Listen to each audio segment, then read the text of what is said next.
Vivo desde los estudios de El Universal en Bucareli 8. Estamos a unos días de que sea 30 de abril y es la celebración del Día del Niño. Y se ha preguntado cómo hablar de temas de finanzas con los niños. Y justamente de eso vamos a estar comentando hoy. Por eso tenemos invitados a Alejandro Saracho, que es un especialista en finanzas personales y finanzas también de negocios. Tenemos con nosotros a Sebastián Medrano, que es director de Coru, y a Francisco Villa, que es director de soluciones de inversión de Principal. Muchas gracias por estar con nosotros en este día. Gracias por la invitación. A ver, díganme, ¿es fácil hablar con los niños o cómo se empieza a hablar? Porque de pronto un niño puede preguntar, ¿y qué es inflación, no? O ¿cómo es esto de que la moneda de Estados Unidos tiene una paridad cambiaria? A veces llegan a preguntar eso. ¿Cómo hablamos con los niños? ¿Cómo empezamos a decirles que hay que cuidar las finanzas y el bolsillo? Alejandro. Pues todo empieza con el lenguaje. Hay veces que cuando estamos muy metidos en el lenguaje financiero, pues empezamos a hablar términos que son difíciles de entender hasta para los mismos adultos. Y tenemos que encontrar una manera de aterrizar el lenguaje a los niños en lo que es tangible para ellos. Por ejemplo, en mi libro Reconfiguración Financiera, una de las cosas que les comparto es que hay ciertas reglas que tenemos que seguir. El cómo se gana, el cómo se administra, el cómo se invierte y cómo manejas la deuda, por ejemplo. Entonces puedes hablar de manera muy sencilla en cómo se gana, darle la importancia, por ejemplo, al dinero, enseñarle que el dinero no viene de los árboles, sino que es simplemente una moneda de intercambio, que tienes que tener un esfuerzo y además vas a obtener dinero a cambio del esfuerzo, y platicarle un poco de tu trabajo a los papás y encontrar una manera de, más bien, platicarle a los niños. El papá le platica a los niños sobre el trabajo, cómo es su trabajo, cómo se gana el dinero, enseñarles a vender a los niños también, hacer este tema de, hay muchos niños que empiezan con los dulces, ¿no? Entonces venden dulces con sus compañeros o venden otro tipo de cosas y enseñarles a generar dinero. Lo mismo sucede para administrar, para invertir y para el manejo de deuda, que son muchas cosas muy precisas que cuando manejas el lenguaje adecuado, ellos lo empiezan a vivir en su misma realidad. Y creo que uno de los errores es cuando queremos que el niño se suba a nuestra realidad en lugar de nosotros ir a su realidad y enseñarle con cosas tangibles cómo puede tomar decisiones y cómo puede controlar el tema financiero.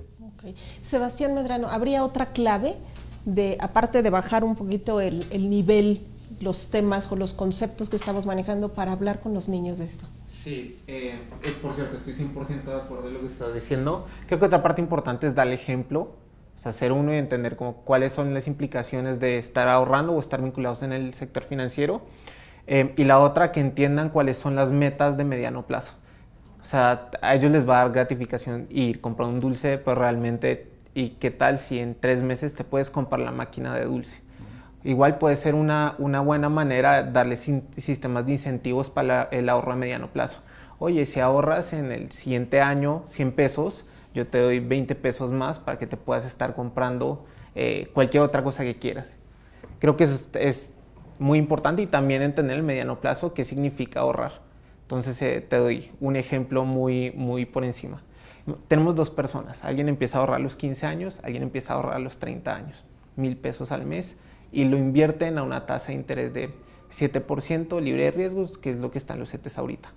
A los 65 años, el momento del ahorro, que la persona de 15 años ahorró 45,000 pesos, la persona de 30 años ahorró 30,000 pesos. En términos de ahorro, la persona de 15 años ahorró 300,000 pesos, contando los intereses, y la persona de 30 años nada más 100,000. Entonces también entender de, oye, en cuestión de 5 años puedes estar triplicando lo que puedes estar comprando. Mira, muy interesante ya cuando le ponemos numeritos. Francisco, ¿habría otro tip que nos des para hablar con los niños de finanzas? Sí, mira, y de hecho si quieres además estar de acuerdo, algunos datos que nos pueden ponerle contexto al tema. Digo, finalmente en México tenemos 39.2 millones de jóvenes de 17 para abajo, ¿no? O sea, ya es 1/3 de la población, está justo en esa edad. Por otro lado, somos el tercer lugar en Latinoamérica que menos ahorra. O sea, ya ahí van 2 factores delicados, digamos, ¿no? Como por qué deberíamos integrar a los niños. Finalmente también, amén de que nadie nace sabiendo, tenemos que empezar a generarles herramientas para ellos, ¿no? Porque no solo porque algún día van a ser adultos y requieren estar preparados, sino estamos hablando con nuestros siguientes tomadores de decisiones en la vida familiar, profesional, industrial, en todo, ¿no? Entonces, finalmente, como todo hábito, pues hay que empezar algún día. Ahorita han dado unos buenos tips de cómo poder empezar, pero ponerlo en contexto nos lleva a que no solo es un tema necesario para nuestros hijos o para la niñez, sino que le estamos hablando a la siguiente generación. Ellos, ahorita que bien mencionabas, ellos tienen un recurso que hoy no valoran, pero que después lo van a anhelar, ¿no? Que es el tiempo. Y el poderles llevar el tema, como decía Sebastián, del valor del dinero en el tiempo, si los dejamos que lo aprendan como lo aprendimos nuestras generaciones, es bien tarde y te das cuenta cuando ya es doloroso porque no lo tienes, ni el tiempo ni el dinero, ¿no? Entonces yo creo que hoy estamos, y con los consejos que salgan aquí, en un excelente momento para decirles, chavos, empecemos a hacer algo porque lo que viene no pinta fácil y el tiempo no regresa, ¿no? Dicen que el sol de la mañana no dura todo el día, ¿no? ¿Y con qué empezamos? Hay algunas instituciones financieras que ya nos ofrecen productos para los niños, que es ir a un banco, abrirles una cuenta, o tenemos también el otro sencillo de tener una alcancía, le decimos comúnmente nuestro cochinito. ¿Ahí con qué empezamos? O sea, ¿dependerá de lo que ahorres o qué tanto es conveniente que tengan su ahorro, que un papá se los esté guardando, que el cochinito se los esté guardando, o ir de plano al banco a pesar de que empieces con 100 pesos, 300 pesos, con poco dinero? Pues. Yo te puedo compartir... Normalmente a lo que me dedico es a dar conferencias por todo México y en otras partes del mundo, y siempre les hago un diagnóstico a las personas que van a las conferencias sobre finanzas personales. Entre el 88 y el 92% de las personas salen reprobadas. Y una de las cosas que me he dado cuenta es de que ellos salen reprobados en sus finanzas por la forma en la que aprendieron cómo hacerlo. Y manejamos un principio que se llama configuración financiera, que es la forma en la que estás acostumbrado a tomar decisiones con el tema del dinero. Por lo tanto, la mejor forma de enseñarle a los niños cómo manejar su dinero es empezando a manejar bien tu dinero, aprendiendo cómo manejar tu dinero. Ahora, una de las cosas que nos hemos dado cuenta que funcionan sumamente bien cuando son niños, no es haciendo las cosas por ellos, sino enseñándoles a ellos cómo hacer las cosas. Uno, así como lo mencionaba, es cómo se genera el dinero se genera contra el esfuerzo. Entonces te voy a enseñar cómo gano dinero, porque el dinero nuevamente no es mágico, no sale de la nada. Entonces enseño cómo gano dinero. Después, cuando el dinero está conmigo, la siguiente parte que nosotros manejamos se llama administrar, y la administración tiene que ver con qué es lo que hago cuando el dinero llega a mi bolsa, lo que marca la diferencia.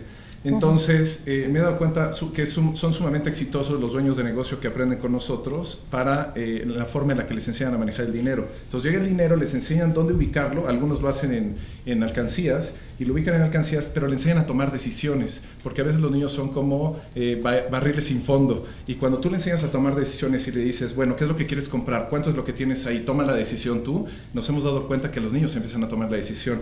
Y finalmente el tema de invertir, que creo que tiene que ver con los instrumentos que tú dices. Cuando tú le dices, mira, esto lo puedes convertir en cosas, pero si lo pones acá, vas a empezar a generar más dinero y el dinero va a empezar a trabajar para ti. Y con eso vas a poder comprar muchas más cosas, como lo que tú mencionabas hace un rato. Creo que si manejamos esto y le enseñamos que vayan caminando el camino poco a poco y los van acompañando en el camino, es cuando podemos hacer algo valioso para ellos y al final ellos empiezan a controlar su situación financiera.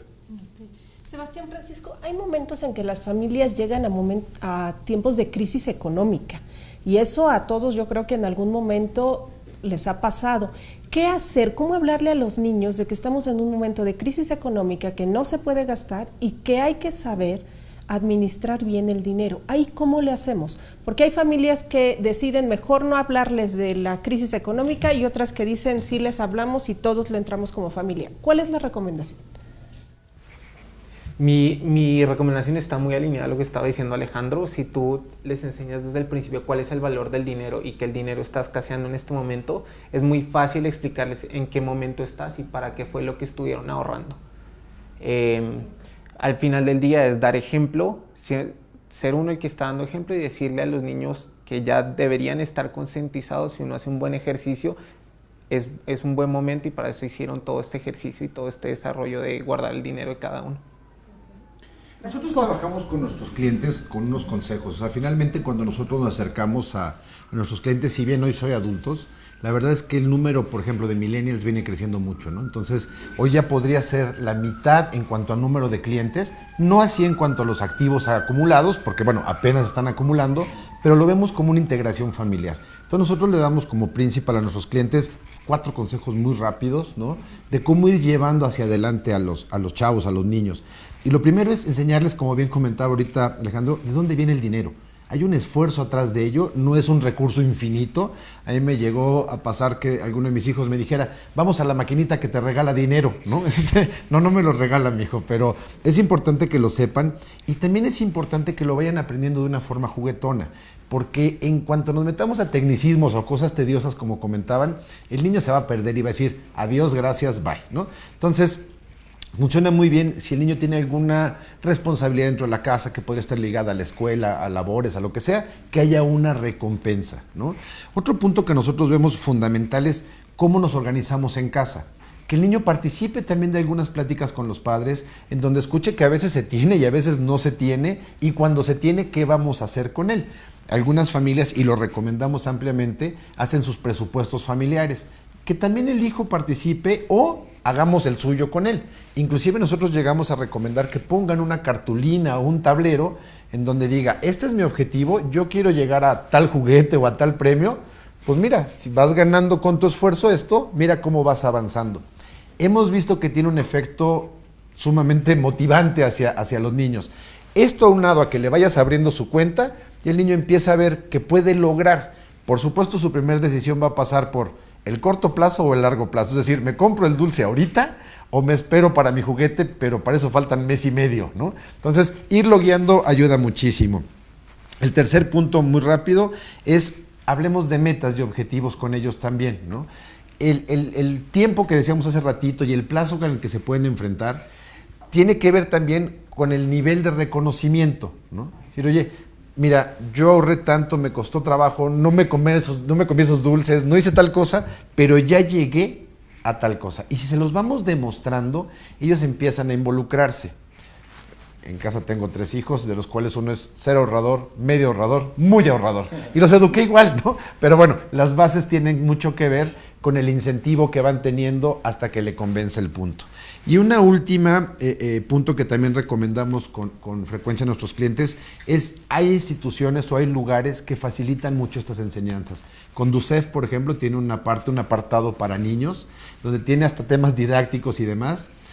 No sé si han podido visitar el Museo Interactivo de Economía, pero también es formidable ver cómo el niño se puede involucrar desde que su foto salga en el billete, ¿no?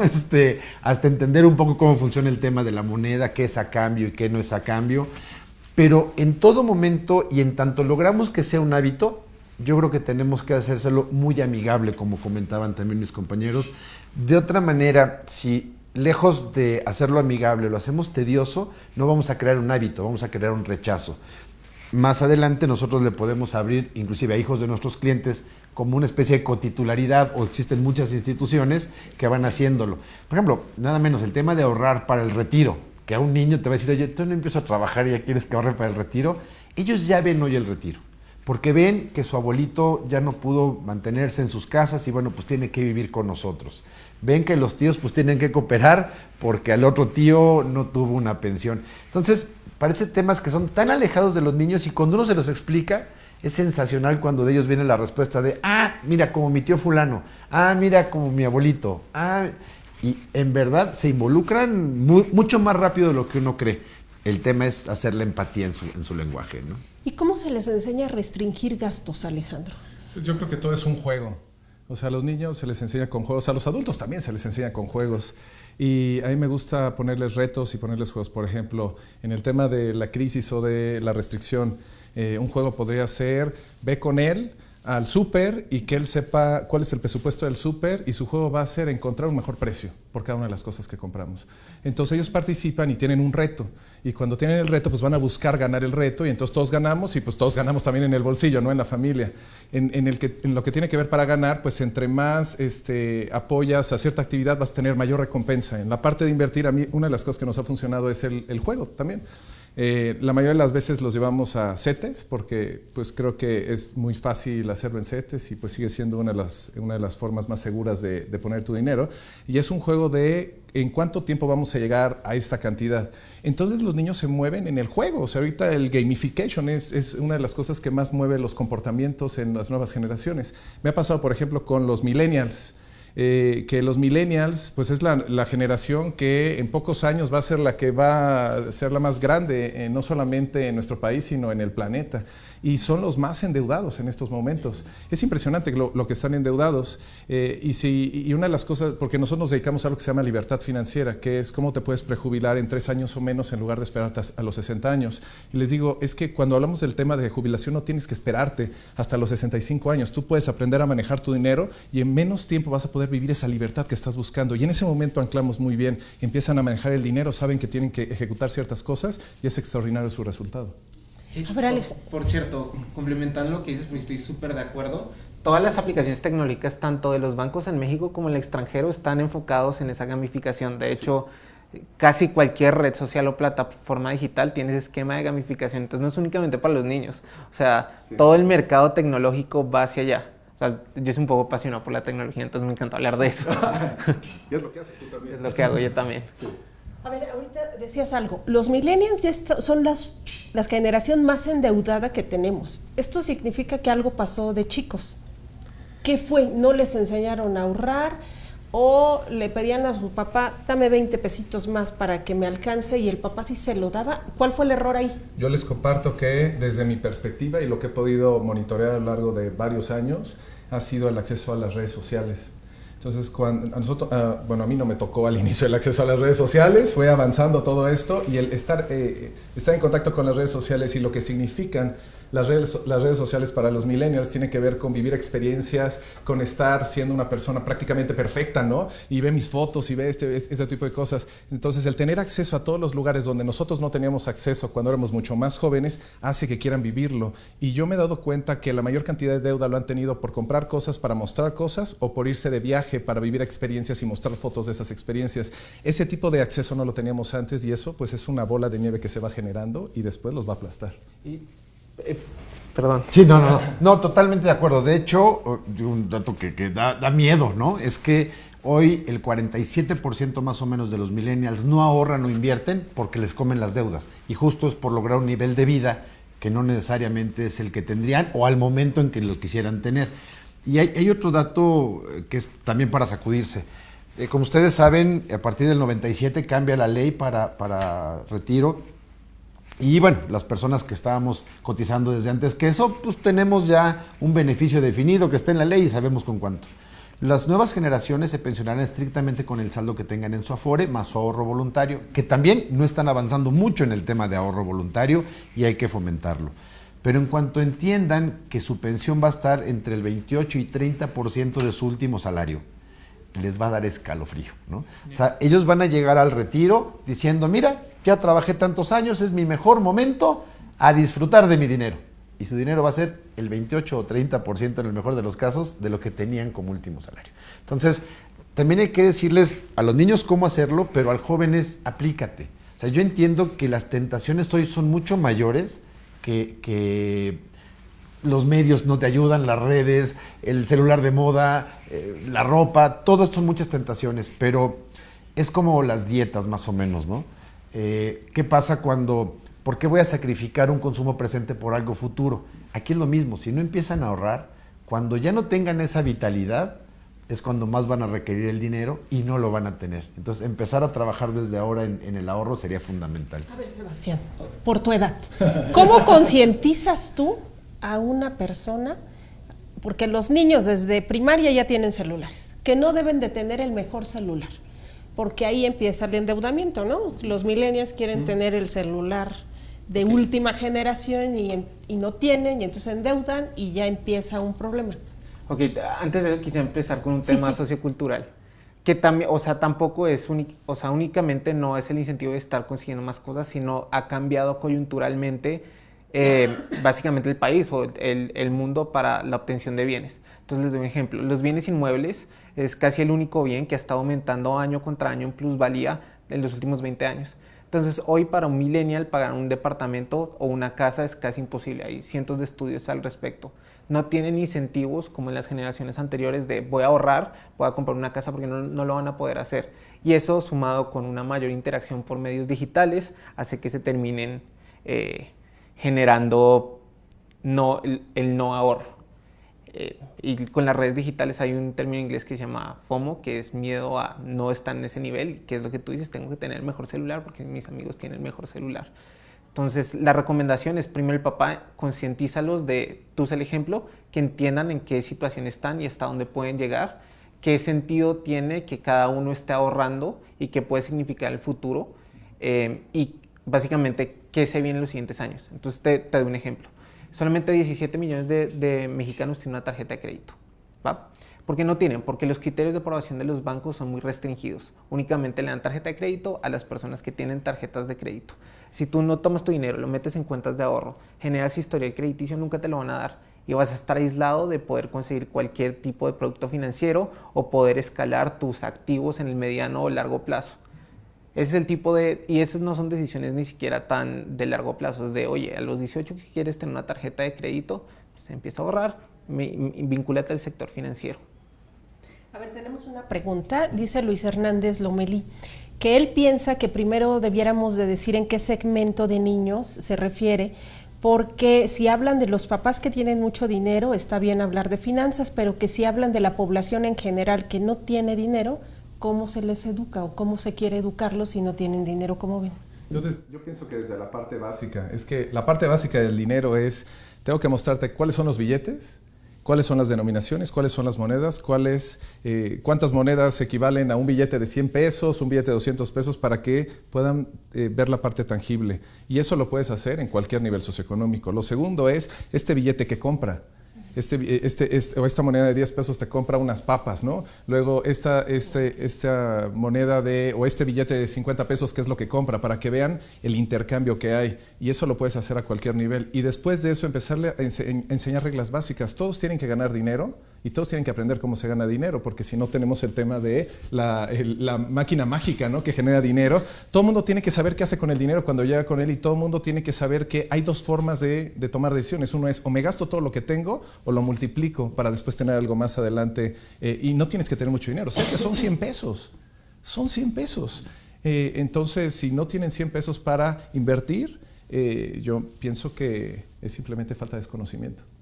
Okay, Sebastián Francisco. Yo creo que la verdad es que es para todos los segmentos, ¿no? Siempre hemos dicho en nuestra institución que si tú me dices que puedes ahorrar o que no puedes hacerlo, en ambos casos te creo. O sea, es la realidad de cada quien. Pero yo creo que inclusive si se tuvieran menos recursos que el promedio, sobre el promedio, como fuera, es más necesario tener este tipo de educación. El dinero cuesta trabajo para todo mundo. Alcanza, pues a veces para unos más, para otros menos. Y creo que en donde alcanza menos es cuando uno tiene que ser aún más inteligente, digamos, en la forma de gastarlo. Y empezar a acostumbrar al niño con recursos, digamos, más o menos limitados en base a un promedio, creo que tiene mayor valor.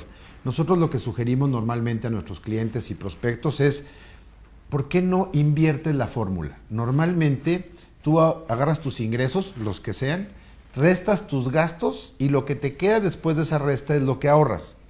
Generalmente el resultado es cero, ¿no? Pero si tú a tus ingresos pones, por pequeña que sea la cantidad, y aquí cada quien podrá fijar la suya, pero algo se tendrá que ahorrar, aunque sea expresado en pesos, 10, 15, 20, 100, los que sean, y después te gastas el resto, te podrías dar cuenta que con ese pequeño ahorro que tú solito te obligaste a hacer, ya lograste esa quincena, los 10, los 15, los 20, los 30. El mejor ejemplo que podemos ver son todas las amas de casa que merecen mi absoluto respeto. No sé cómo le hacen, pero acompletan el gasto, le sobra, cuando a uno le falta te pueden acompletar con algo, le dan para el dulce al niño. Entonces, yo entiendo... Y eso a veces sin importar nivel socioeconómico. No. Yo casi te diría que inclusive sucede más abajo del promedio, ¿no? Porque tienen que estirar el dinero de la mejor forma. Entonces, si queremos a un excelente planeador financiero, nuestras madres, hermanas, esposas, son los mejores consejos que podemos tener para hacerlo rendir. Sebastián. Yo diría que la última cosa importante, o sea, 1000% de acuerdo, es el hábito. Independiente de cuánto estés ahorrando, así te tarde más eventualmente obtener una suma de dinero que quieras, si vas sumando de a poco, si tienes el hábito, a medida que vayas ganando más ingresos o menos ingresos, o te mantienes igual, vas a hacer una pequeña bolsa que eso eventualmente te va a generar más dinero, ya sea si lo haces inteligentemente, ya sea por intereses o porque te quieres comprar algo. Entonces lo importante ahí es, independiente del nivel socioeconómico, generar el hábito. Oigan, hay un dicho por ahí, hasta hay un libro que dice que padre rico, hijo pobre. ¿Es cierto? Entre más dinero tengan, los hijos se pueden llegar a gastar el dinero de los papás y adiós dinero, y entre menos dinero tengas, más le echas ganas, trabajas y puedes salir de alguna condición socioeconómica baja para escalar a la que siguiente, ¿es cierto? Yo pienso que es totalmente cierto. No al 100%, porque creo que uno aprende a manejar el dinero de acuerdo a cómo le enseñaron sus papás, pero cuando me toca mucho con dueños de negocio, ¿no?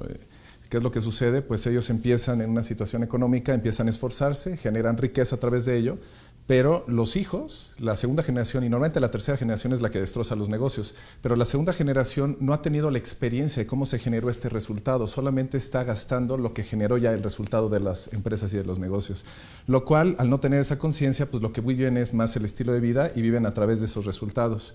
Y pues las terceras generaciones terminan deshaciéndose de los negocios familiares. ¿Qué es lo que pasa desde el otro lado? Que hay un libro que se llama The Power of Broke, el poder de estar quebrado, ¿no? Y cuando tú estás quebrado, pues no tienes más que ir hacia arriba, hacia abajo ya no hay más. Y cuando empiezas desde situaciones complicadas, empiezas a avanzar y a crecer. De hecho, hay una estadística que dice que el 80% de los millonarios empezaron desde cero y se volvieron millonarios, y solamente el 20% lo obtuvieron a través de la herencia. Por lo tanto, la mayoría de los millonarios empezaron a través de todo su esfuerzo a generar el resultado. Y todo tiene que ver con la administración del dinero, con la simplificación de los gastos y obviamente con la disciplina en tomar buenas decisiones financieras. Inclusive con este ejemplo que pones, es más que relevante el título del programa, ¿no? Es justo porque no tienes la necesidad de esa educación, porque crees que lo tienes todo, porque le facilitas demasiado el camino a los hijos, no los educas en eso, no creas ese hábito, no creas ese esfuerzo extra, y entonces sí, efectivamente vienen a la baja, porque tampoco entendieron jamás que era un recurso limitado el dinero, no que era algo ilimitado, ¿no? Sebastián, hay una pregunta para ti. Claro. Dicen que si mencionas que se pueden invertir desde 100 pesos, ¿que en qué se podrían invertir o cómo ahorras esa cantidad? ¿A dónde la mandas? Depende de la sofisticación financiera de cada una de las personas. Si quieren y qué tan aversos son al riesgo. Entonces, si ya están incluidos financieramente. Si están incluidos financieramente, siempre se pueden acercar a un banco. Hay un montón de productos financieros que dan tasas de retorno a bajo riesgo. Pero depende, o sea, ahorita no puedo responder dar una respuesta general, porque depende de la situación de cada una de las personas y qué tan integradas estén en el sector financiero. Mi recomendación es busquen títulos como CETES, que son de bajo riesgo, que tienen una tasa anual de 7%, y definitivamente van a estar ganando algo, por lo menos no van a estar perdiendo la inflación. Bueno, pues vamos cerrando la mesa. Yo creo que hay un consenso de que el dinero no es mágico y no está saliendo del cajero a todo el que se pare enfrente, y que hay que enseñarle a los niños de dónde viene, en qué se está gastando, cuánto se puede ahorrar y cómo se administra, ¿no? Y el mejor ejemplo son las madres de familia, que tienen que andarle jalando el dinero para que alcance, establecer metas y objetivos, para qué tenemos el dinero y en qué lo vamos a usar, hacia dónde vamos, y a reeducarnos si es que no estamos educados, para enseñar bien cómo lograr que haya un balance entre lo que ingresa y en lo que gasta, partiendo del hecho que hay que trabajar. ¿Alguno de ustedes quiere agregar un punto más que se me haya pasado? Pues creo que todo tiene que ver con la educación del adulto. Si el adulto se educa, le va a dar el ejemplo al joven y al niño en cómo se toman las decisiones. Y hay veces que ellos terminan tomando las decisiones de manera inconsciente, como el adulto, cuando son ellos adultos. Entonces yo invitaría a todos los que nos están viendo a que se eduquen, aprendan de finanzas personales y a partir de eso enseñar a sus hijos a hacerlo también. Okay. Sebastián. Mi recomendación hay que incentivar el ahorro para cada uno de los niños o adolescentes. O sea, incentívenlos en programas de, oye, ahorra tanto y yo te doy tanto más. Y así van a tener, o sea, todas las ganas, van a tomar el hábito y van a seguir ahorrando el resto de su vida. Perfecto. Francisco Villa. Mi recomendación y petición es a que en todas las casas que nos estén escuchando lo intenten con los hijos. Se van a sorprender de la convicción y de la dureza de sus decisiones una vez que entienden algo, pero hay que intentarlo. O sea, aunque el hijo no crea que lo va a entender, o uno crea que el hijo no lo va a entender, por favor hay que intentarlo. Estamos preparando la siguiente generación. Sin importar condición socioeconómica. Sin importar Francisco. condición económica. Mira, que empecemos porque el dinero cuesta trabajo, empecemos por algunos conceptos que nos van a ir llevando de la mano. Pero ojo, que en nuestras manos está preparar el futuro de los 30, 40, 50 años del país. Bueno, pues muchas gracias a todos por estar con nosotros. Francisco Villa de Principal, Sebastián Medrano de Coru y Alejandro Saracho, experto en finanzas personales. Muchísimas gracias. Se despide Ivette Saldaña, reportera de Cartera. Le invitamos a que nos siga en las diversas plataformas de El Universal. Muchas gracias.